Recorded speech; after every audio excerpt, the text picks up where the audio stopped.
So happy Father's Day, everybody. I know Father's Day it's not a flat day, which means it comes with a lot of different emotions. I love being a dad. It's a day of celebration, but it also can be a little bit of confusion sometimes because I love my dad, but my dad's no longer with us. And for some of you, that is the same situation you're in, or maybe you had a complicated relationship with your dad. But we want to celebrate fatherhood, and we know that even though it can be a little bit complicated, it is definitely worth celebrating. Now, if you are a dad or you are a parent of any kind in this room, you know that having kids means that you're going to go through phases as a parent. There's a phase when they're real little. That's my favorite phase because at that moment, dad is superhero. Like he can do anything. You can open the impossible snack wrapper. You can fix any toy and all you really do is just slap it and like hit it and hand it back to them. You can do almost anything. They look up to you. Then they get a little bit older. Then they go to school. And dad's still great. They still love you. But all of a sudden they start realizing that dad may not know everything. They bring home their homework as a fourth grader and like, Dad, can you help? And you're like, absolutely. And you look at the worksheet and you're like, fourth grade has changed. Then all of a sudden they hit middle school. And in middle school, dads are still great, but now dad's also embarrassing. And you don't have to do anything wrong. Sometimes you just walk into a room and they get embarrassed. I was at the store the other day, and I had to stand up for a dad because his middle school child looked at him, Dad, why are you breathing like that? I'm like, the guy was just breathing. And I said, he's got to live. That's why he's breathing like that. But as they continue to grow and gain friends, suddenly you become an Uber driver with a credit card. You're a mobile ATM. But then something happens. At some point, something happens. They run into real life. They get a bill. They get a flat tire. They have to have a real hard conversation. And all of a sudden, Dad puts the cape back on. And they reach out, Dad, I need your help. Hey, Dad, what would you do? And as a dad, you try not to get too excited. You're like, man, I've been waiting for this moment for a while. I've waited for this moment for a while. Parenting has its seasons. Every season of parenting, especially as a dad, you know what you have to be loaded with? Dad jokes. Come on, somebody. You got to be loaded with them. I've heard a lot of y'all give me some dad jokes. I had to share just one. Did you hear about the dad who gave up his seat on the bus to a blind lady? No? Well, the guy lost his job because he was the bus driver. Come on, somebody. You thought that joke was horrible? I was going to tell you another one about paper, but it's terrible. Come on, somebody. Boom. Those are horrible. But parenting has seasons. Seasons when your kids think you know everything. Seasons when your kids think you know nothing. But then there are those moments when you just wish you could help them. And it seems like there's nothing you can do. And that's where today's passage meets us. We started this last week, and when I looked at it and I saw where we were, I knew I had to save this part for Father's Day because it begins with a daughter's desperate father.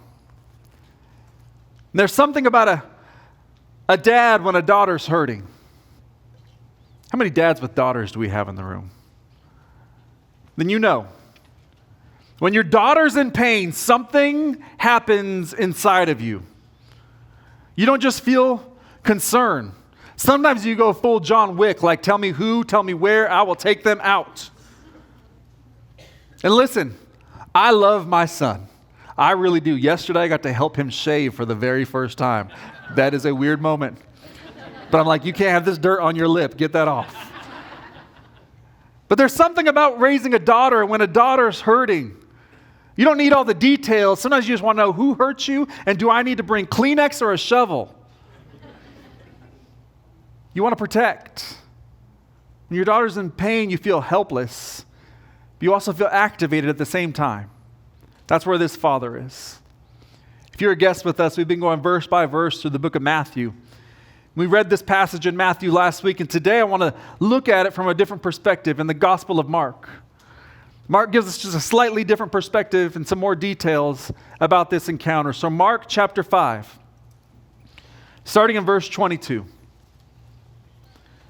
Mark chapter 5, starting in verse 22, it says, "Then one of the synagogue leaders named Jairus came, and when he saw Jesus, he fell at his feet. He pleaded earnestly with him, 'My little daughter's dying. Please come, put your hands on her so she will be healed and live.' So Jesus went with him." I love that Jairus, he simply started as "my little daughter." There's tenderness in that phrase. And I think every parent understands, the older your kids get, no matter what, you still see them as your little child. You still remember those moments when they had no front teeth and they were riding a tricycle. Like, you still hold them in that space. Jairus is a man of influence. He's the ruler of the synagogue. Jairus is used to people coming to him. But now he's the one who's coming to Jesus as a desperate father, and he's pleading, "I need help." Pain has a way of making things personal for us. Faith doesn't mean that you'll never be scared. Faith doesn't mean that you'll never be desperate. Faith just means that when you're desperate, when you're scared, your desperation has a direction to go towards. You can point your fear and your desperation towards Jesus. And I love that verse 24 has just a simple little statement. It says, "So Jesus went with him." Jairus comes to plead before Jesus, and Jesus goes with him. Jesus goes towards our personal requests. The same Jesus who holds the universe together is stepping towards his home, our personal needs. But on the way to Jairus' house, there's an interruption. Jesus stops.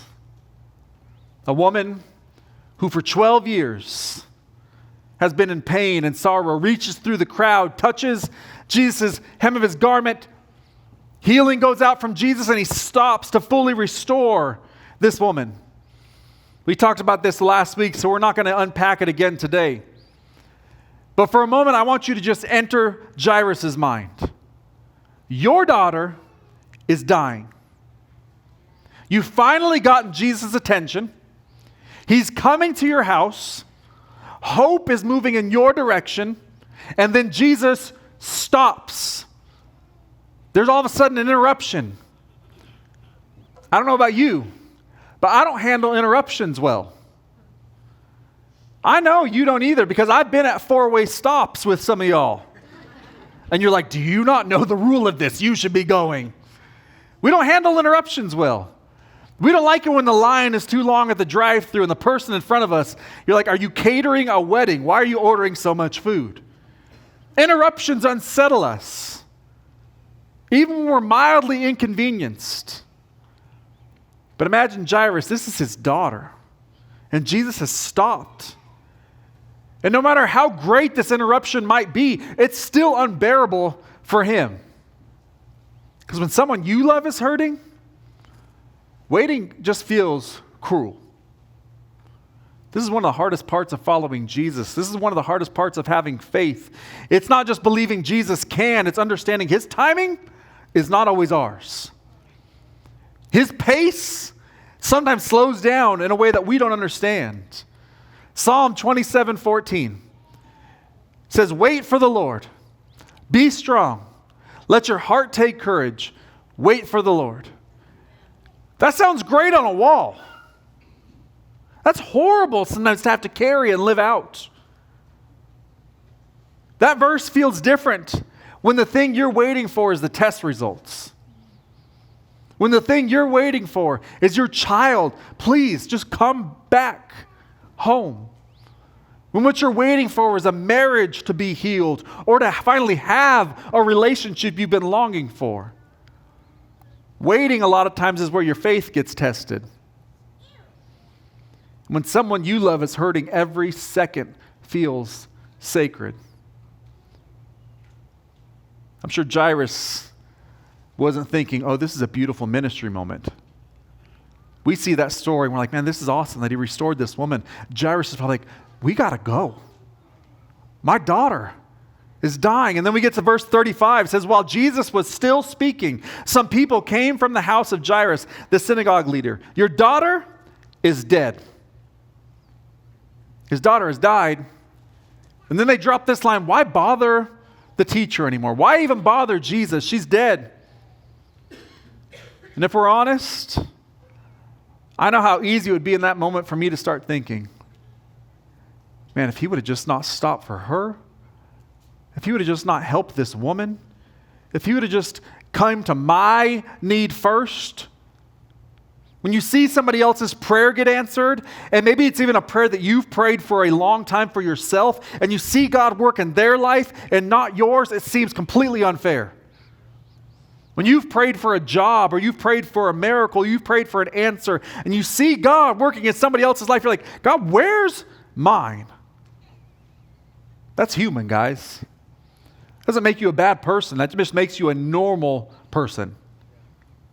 But here's what we need to understand. Jesus and his compassion for somebody else is not proof that he doesn't have compassion for you. When you see Jesus do something in the life of someone else, let it be an encouragement that that's the same God who can work in my life. It might look differently, but he has compassion. His movement in somebody else's life doesn't mean that he forgot about yours. Lamentations 3 says, the steadfast love of the Lord never ceases. His mercies never come to an end. They're new every morning. Every morning, new graces, new mercies. Just because he hasn't moved on your timing doesn't mean he's completely said, no, I'm not coming your direction. It may not be at your pace. But here's what I need us all to understand. A delay is not denial. As long as God's still moving, it's not a denial. Everybody needs to say, delay is not denial. So whatever you've been longing for, it might be on delay, but it is not necessarily a denial. The moment gets interrupted, but Jesus was still on the way. Jesus was still moving towards the house. You might feel delayed today, but God's not deserted you. Jesus hasn't turned his back on you. Sometimes I've been there before. I'm like, God, this is just confusing. What are you doing? I don't completely understand it. And I have to remind myself, Isaiah 55:8 says, my thoughts are not your thoughts. My ways are not your ways. If I understood everything, I'd be God. And guess what? I am not God. That's where faith comes in. And sometimes I have to keep walking and trusting in his direction. It may be confusing, but it's never careless. Jairus is about to find out something. He's about to find out that yes, his daughter may be dead, but he's about to find out that Jesus doesn't just have power over sickness, he has power over death. And when Jesus enters a story, dead doesn't mean done. Dead doesn't mean over. What feels like too late is exactly where Jesus gets to reveal his full glory. Think about it. If Jesus would have shown up while the girl was still sick, and he touched her, and he healed her, Jairus would have seen Jesus as a great healer. That's awesome. But the girl has died. Jesus touches the girl. And now Jairus doesn't just see Jesus as healer, he sees him as the resurrection, a source of life. He sees him in a different way. So don't let, if you're in a waiting season, maybe you're in a season where like, man, that dream has died. Jesus may not be moving at your pace, but he's still moving in your direction. Verse 36. Overhearing what they said. Overhearing that they said, just don't, leave him alone. Leave the teacher alone. Jesus told them, don't be afraid. Just believe. He did not let anyone follow him except Peter, James, and John, the brother of James. When they came to the home of the synagogue leader, Jesus saw a commotion, with people crying and wailing loudly. He went in and said to them, Why all this commotion and wailing? The child's not dead, but asleep." They laughed at him. After he put them all out, he took the child's father and mother and the disciples who were with him, and he went in where the child was. You have to understand something about this scene. So in the first century Jewish world, grief wasn't just quiet and private. A lot of the way that our grief, a lot of times, it's quiet and private. For them, when somebody died, especially a synagogue leader, a known family, people would gather quickly. So some of these people were probably family and neighbors, but there were also professional mourners. Their job was to help grieve and help mourn. Wailers who would wail, loudly crying, pipe players to recognize death had come. Loud mourning was a sign of respect. It was how the community honored death. And they knew what dead was. They knew what dead was. It wasn't like these were ignorant people who didn't know what dead was. And the mourners were there to help the family accept death had arrived. But Jesus was there to confront what death sounded like. They came to honor what death had taken, but Jesus came and said, "Death is not victorious in this place." So Jesus tells them this: the child's not dead, but sleeping. When Jesus says that, he's not denying reality. Again, they weren't dumb. They knew what dead was. The girl had died. And Jesus isn't pretending that death isn't a big deal. Guys, death is a big deal. Death is an enemy. Death entered the world because of sin, and every funeral is a reminder that something is wrong with this world. So when Jesus says the child's not dead but sleeping, he's not minimizing death. He's redefining what death will be under his authority. He's looking at death from the vantage point of resurrection. Paul says it this way in 1 Corinthians 15. It says, "But Christ has indeed been raised from the dead, the first fruits of those who have fallen asleep. For since death came through a man, the resurrection of dead also comes through a man. A day is coming. A day is coming when the dead will be raised." This girl died again.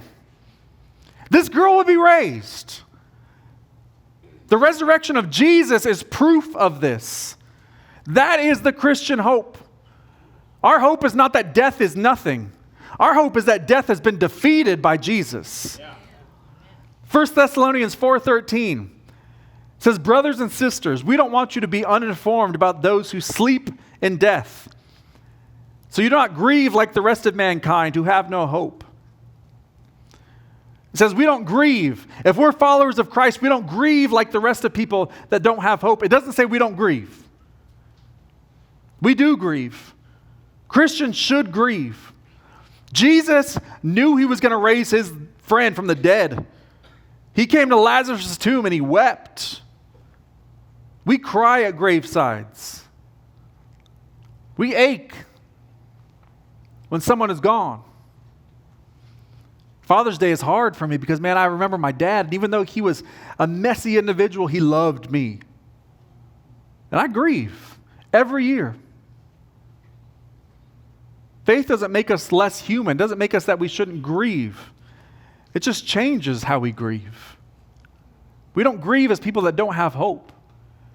This is why we want everyone to experience the gospel of Jesus, because I've been at funerals and gravesides where we were unsure, and people were unsure, was this person a follower of Jesus? And the grieving is completely different than when you go to someone and you know this is still really hard, but this is a celebration. That's why we share the gospel. And we can know this to be true because Jesus walked into death and he came out the other side. The resurrection of Jesus is guarantee that everyone who is in him will be raised. So when Jesus stands in that house and he says, she's asleep, he's showing us that death is real, but death is not ultimate. The day is coming, guys, when God himself will wipe every tear from our eyes. Where death will be no more. This is where history is heading. No more funeral homes. My very first ever funeral I had to do was a small casket. No more of that. No more standing at the bedside of someone who is dying.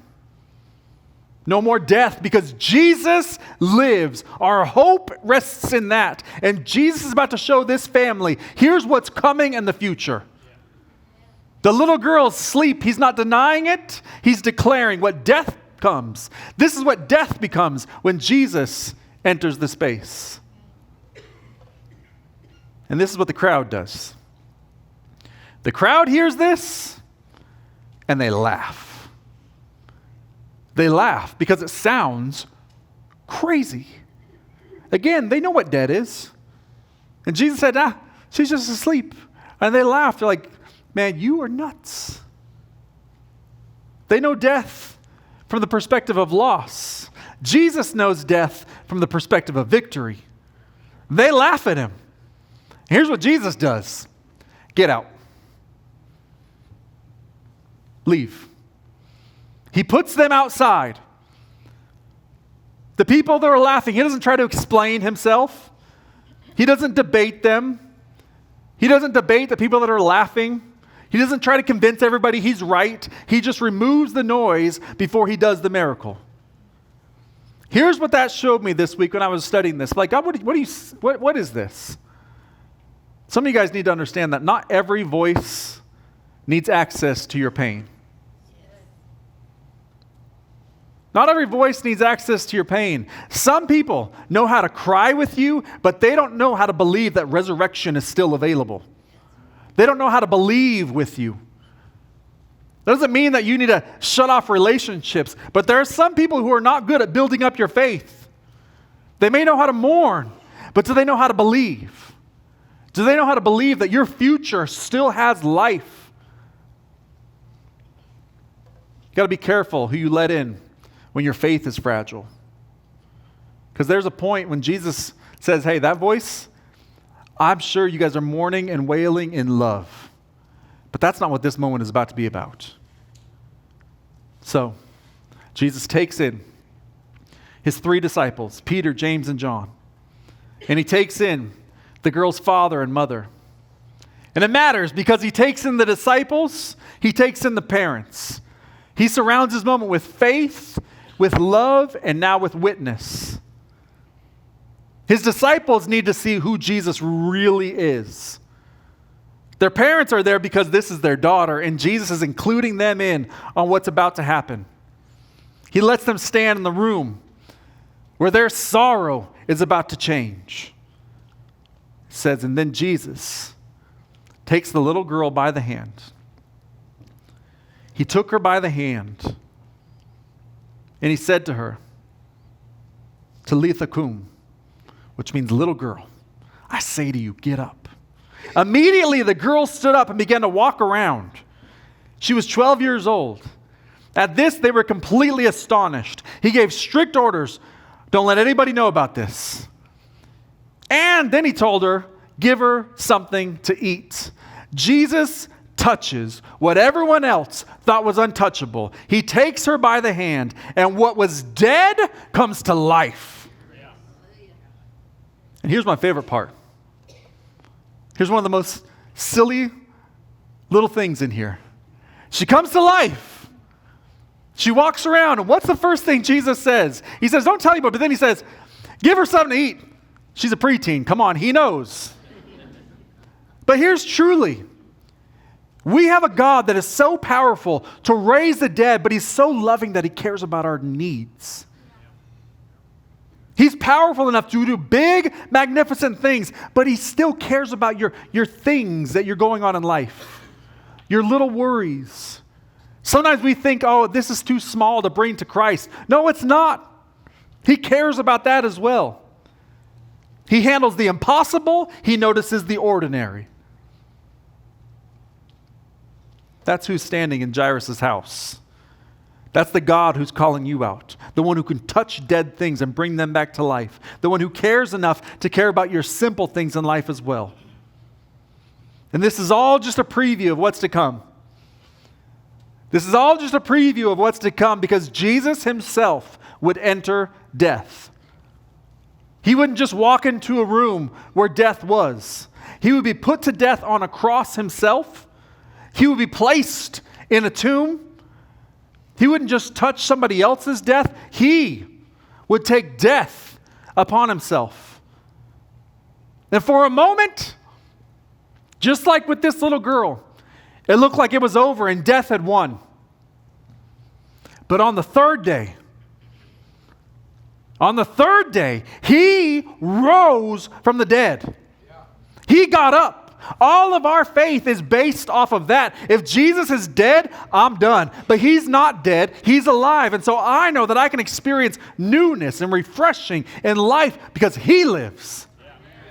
He came to bring life. Sin came to bring death. I choose to follow the light of Jesus who brings life. He lives. That's why we trust him. Not because every situation works out. There are going to be prayers that you're going to pray, and it is not going to happen the way that you hoped. There's going to be situations where you feel let down. But if God never answers another prayer the way that I want in my life, he's already done the greatest thing ever, because he died on the cross. He rose from the dead, and that is enough. Yeah. Do we truly believe that that is enough? He lives. That is enough. And the resurrection of Christ is guaranteed that death never gets the final word. Death never gets the final word. We're going to take communion today. So on your left, if you can just pass that along.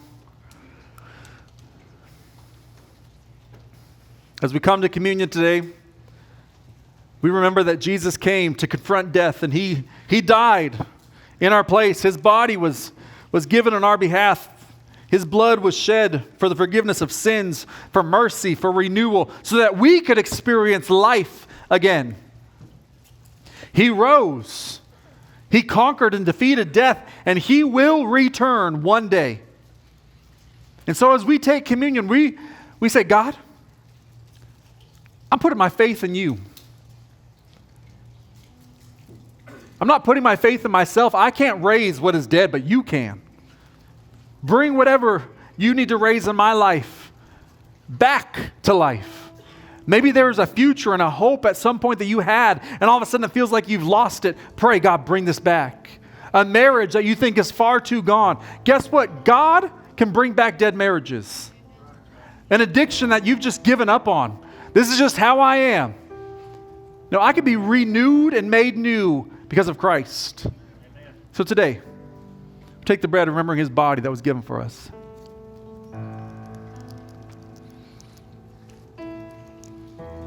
You take the cup, his blood, forgiveness of sins, mercy, sacrifice, renewal.